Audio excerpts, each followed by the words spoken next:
Queridos irmãos, a paz do Senhor Jesus, eu estou aqui estudando um pouquinho, parei aqui para analisar, ler a nossa próxima lição, que será estudada domingo próximo, na nossa EBD.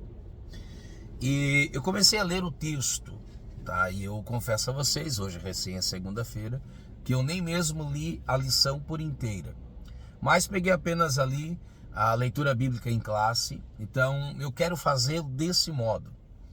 Eu sei que depois eu vou estudar, depois eu vou ler e ouvir outras pessoas e, por certo, nossa mente será ampliada, nosso conhecimento será aumentado.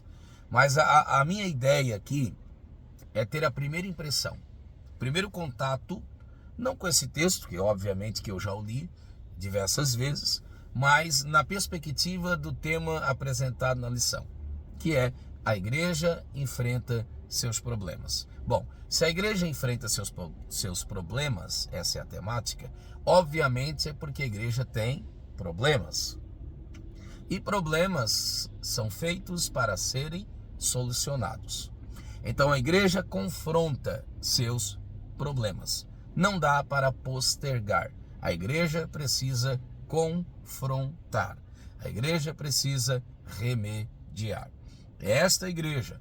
A igreja que para muitos, eu sinceramente tenho a igreja de Antioquia como exemplo maior, Atos 11, isso é uma opinião pessoal, respeito quem pensa diferente, mas esta igreja que para muitos é nominadamente conhecida como a igreja modelo, a saber, a igreja de Jerusalém, que tem nada menos do que Pedro como seu pastor e outros que ali o estão, teve problemas. Então, como a nossa igreja não terá problemas? Isso não isenta das nossas falhas.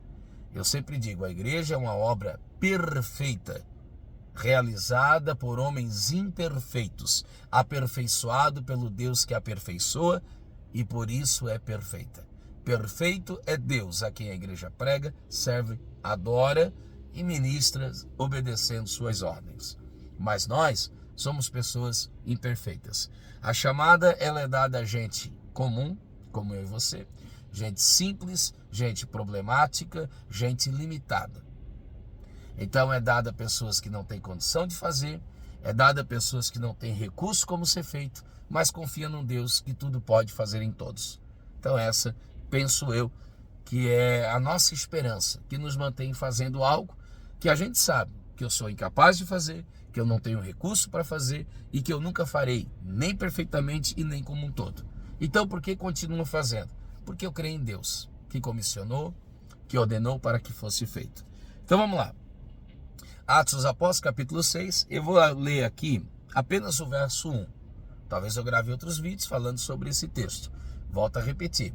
É apenas a primeira impressão, relação que eu tenho com o texto. Então não é fruto, eu fiz isso propositalmente de ouvir outros. Eu sei que eu devo ouvir e eu ouvirei. Mas agora é a primeira percepção, o primeiro contato que eu estou tendo com esse texto, nessa percepção, qual a ideia que me vem à mente? Vamos lá. Ora, naqueles dias, crescendo o número dos discípulos, houve uma murmuração dos gregos contra os hebreus, porque as viúvas eram desprezadas no seu ministério cotidiano. Olha que interessante. A reclamação aqui, ela vai ser atendida. O próprio Deus permitirá que ela seja atendida. Só que Lucas trata isso como murmúrio. Então a gente precisa cuidar com isso. É legítimo? É. Viúvas precisam ser atendidas? Sim. O ministério cotidiano deve manifestar Deus na sua obra, neste caso, social? Sim. No seu dia a dia, no seu levantar, no seu deitar, tudo certo. Mas Lucas ainda trata como murmuração. Capítulo 4 do livro de Atos dos Apóstolos já foi estudado nessa lição de EBD também. Nós temos uma ameaça de fora para dentro. Eu chamo de ameaça física, uma perseguição. O povo ora, 4:31 do livro de Atos, e o templo chega a tremer. Quanto mais perseguem, quanto mais tentam emboscá-los, diminutá-los, mais Deus os faz crescer para a glória de seu nome. Ok, não é a primeira vez, já foi assim em Êxodo 1 e 12, como foi feito a Israel, já foi feito lá no genocídio, no livro de Esther, tentaram, liquidar o povo, e de Pur, Deus deu Purim, Deus deu mais uma festa para o calendário do seu povo. Sempre será assim. E glória a Deus por isso. As portas do inferno, disse Jesus, não prevalecerão. Mateus 16 e 18. Ok, então vamos lá. Atos 4, perseguição, ameaça de fora para dentro. Atos 5, infiltração, corrupção, falsos irmãos. Foi estudado na lição anterior. Não vive a igreja de mentiras. Confronta, guerreia, porque nós somos coluna da verdade. Nada podemos contra a verdade, senão pela própria verdade. 2 Coríntios 13, 8. Ananias e Safira. Essa é uma ameaça que não é de fora para dentro, mas é de dentro para fora. Infiltração, corrupção. Atos 6, eu nomino como ameaça de dentro para dentro. E essa é terrível. Eu a nomino como ameaça da distração. Satanás quer roubar o nosso foco, tirar o nosso propósito. No evangelho que apenas alimenta o corpo, e eu não disse que o corpo não precisa ser alimentado. No evangelho que apenas assiste o corpo e esquece do principal, a alma. É preciso alimentar os famintos. É preciso exercer obra social. A fé sem obras, disse Tiago, ela é morta. Ok, concordamos perfeitamente. Porém, não é só disto, e não é só para isto, e nem prioritariamente isto que o evangelho veio fazer. O evangelho veio salvar as almas do inferno. Então é preciso matar a fome dói, a fome despreza, a fome é um sentimento terrível. É preciso cuidar, é preciso nutrir. Por isso que essa murmuração, como disse Lucas, vai ser assistida. O próprio Deus é interessado de que esse problema seja resolucionado. Porém, não é a prioridade do evangelho. A obra social é uma nuance, é uma extensão, é uma consequência. Não somos salvos pelas obras, somos salvos pela fé. Somos salvos pela fé para as boas obras. Ok? Efésios capítulo 2, versos 8 a 10. Vamos lá. Então, Satanás ameaça, é uma ameaça da igreja, investe, tentando-os em nome de algo legítimo, tentando-os em nome de algo que deve de fato ser tratado, mas tirando o foco. Você entende? Mas os apóstolos, orando ao Senhor, disseram: a gente não vai se distrair, não. Esse ministério é legítimo. Nós escolheremos a dedo homens cheios do Espírito Santo, homens de bom caráter, homens que de fato têm boa índole, caráter irretocável, mas nós continuaremos aplicados, bendito seja Deus, ao jejum, à oração e à leitura da palavra. Então não percamos os focos. O crescimento, ele traz desconfortos. O sentimento está aqui no texto. Olha o sentimento quando diz-nos: ora, naqueles dias, crescendo o número dos discípulos. Então, gente, o crescimento, ele traz desconforto. Porém, é um mal necessário, se é que é mal. Ok? Então, receba esta palavra em nome de Jesus. Uma criança, quando está crescendo, biologicamente falando, ela começa a sentir dores, principalmente nas juntas. É porque ela está crescendo. Seu corpo mutualmente passa por umas mutações, porque ele está crescendo. Você, quando pequeno, tinha lá o seu berço. Chegou um dia que o papai e a mamãe percebeu: está pequeno, você está crescendo. A Bíblia diz, segundo Reis, capítulo 6, verso 1, que crescendo, eu vou até separar o texto, disseram os filhos dos profetas a Eliseu, segundo Reis 6 e 1, eis que o lugar em que habitamos diante da tua face nos é estreito. Por quê? Porque Deus está prosperando e nós estamos crescendo. A Bíblia diz em Lucas capítulo 5, versículo 1, que acontecendo que apertando a multidão para ouvir a palavra de Deus. Por quê? Porque as multidões acotovelavam-se para ouvi-lo. O ministério de Jesus estava crescendo? Então receba esta palavra em nome de Jesus. Existem algumas dores, existem algumas preocupações que virão à tua igreja, querido pastor, querido líder, querido homem de Deus, como resultado de um crescimento. É uma frase que eu digo há muito tempo, não sei quem disse essa frase, sinceramente, mas eu lembro-me dela. O transtorno é temporal, o benefício é duradouro. Então, por vezes, sua igreja precisará de uma reforma, porque está crescendo. Daqui a pouco, aquela 1, 2, 3, 4, 5 cesta básica que você reunia, agrupava para distribuir, não é mais suficiente, não atende mais à demanda, porque está crescendo. Daqui a pouco, o conhecimento que você tem precisa passar por uma reavaliação, precisa passar por uma reinvenção, reinventar-se, porque você está crescendo. Daqui a pouco, aquele seu campo de trabalho que você tem lá 1, 2, 3, quem sabe, a folha salarial, a prebenda, precisa aumentar, precisa melhorar, porque está crescendo. Então, glorifique a Deus por isso. Porque o crescimento traz desconfortos. Existe uma maneira de você não sofrer esse desconforto. Que maneira é essa? Caindo na inércia. Que maneira é essa? Caindo na inutilidade. Você quer isso? Creio que não, né? Então, continue se incomodando, porque você está crescendo. Lembro-me de certa feita um pastor me dizer isso, né? Ele disse: meu amigo, Deus, o Senhor, nos colocou em um trabalho maior. E é verdade.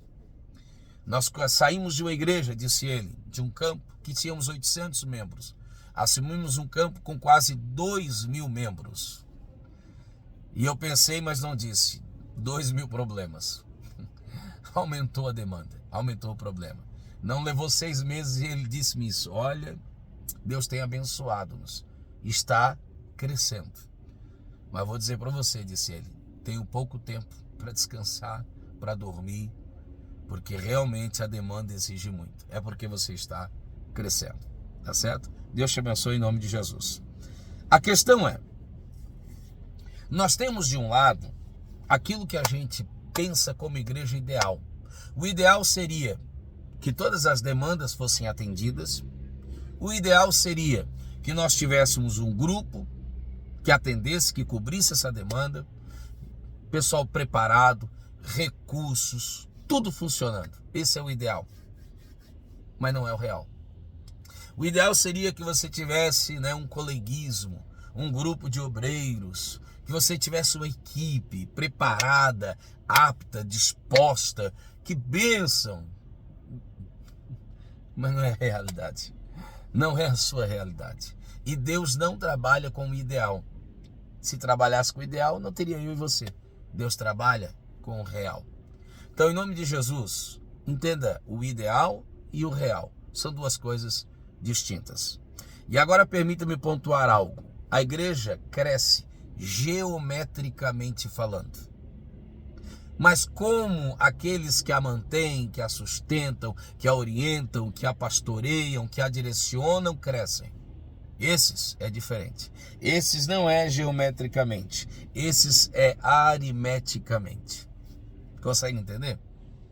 Esse fim de semana tive a grata alegria de estar pregando um evento de missões, onde em tese deveríamos estar aritmeticamente alinhando. Não é verdade? Angariar mais almas para Cristo. E foi isso que fizemos.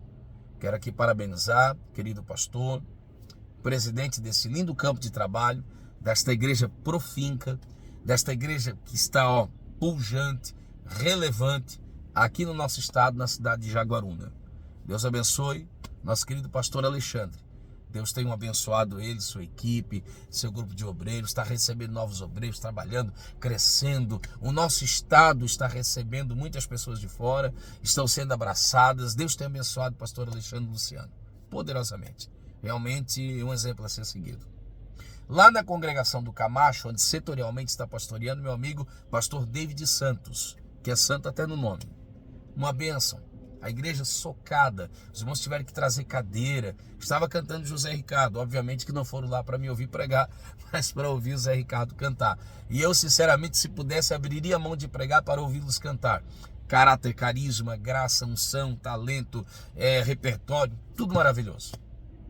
Com o propósito de alinharmos e assim pregarmos Jesus, que faz porque Ele é bom, fez sem apelos, fez sem convites, salvou almas, 2.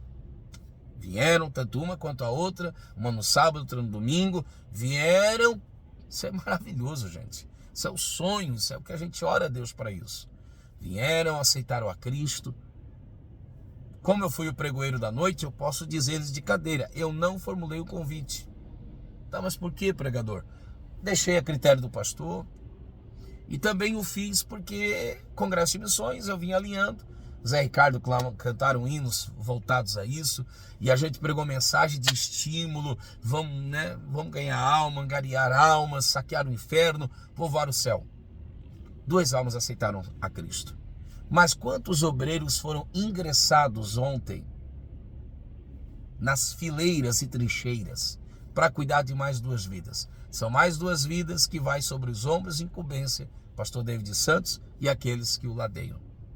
Então, isso aqui não é cortina de fumaça, isso aqui não é passar pano não, gente. Em nome de Jesus. Eu entendo, compreendo.